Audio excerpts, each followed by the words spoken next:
রোদ থাকতে থাকতে আমি বেরিয়ে আমরা আবার গাড়ির কাছে যাচ্ছি, আমি আর ফুচু কাকা। এসছিলাম নীতি ভ্যালি এখান থেকে 3-4 কিলোমিটার আগে গাড়ি দাঁড় করিয়ে দিয়েছে। আবার যাচ্ছি হেঁটে হেঁটে ওই গাড়ির কাছে, গাড়ি ওখানে আছে, দেবিকার কাকিমা ওখানেই আছে গাড়ির ওখানে। আমরা যাচ্ছি গাড়ির ওখানে, মাঝখানে একটা রাস্তা ভেঙে গেছে, গাড়ি আসবে না, ওখানে কাজ হচ্ছে জেসিবিতে।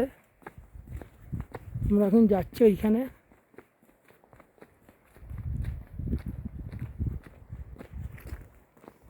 এই আমি, দেখা যাচ্ছে কিনা বুঝতে পারছি না আমাকে।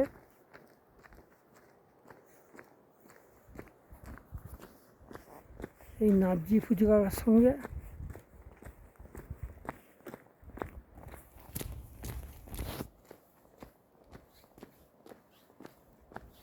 পুরো বরফ চারদিকে, এই যে ওপরে বরফ, নিচে বরফ, চারদিকে বরফই বরফ, সব বরফে ঢাকা জায়গা।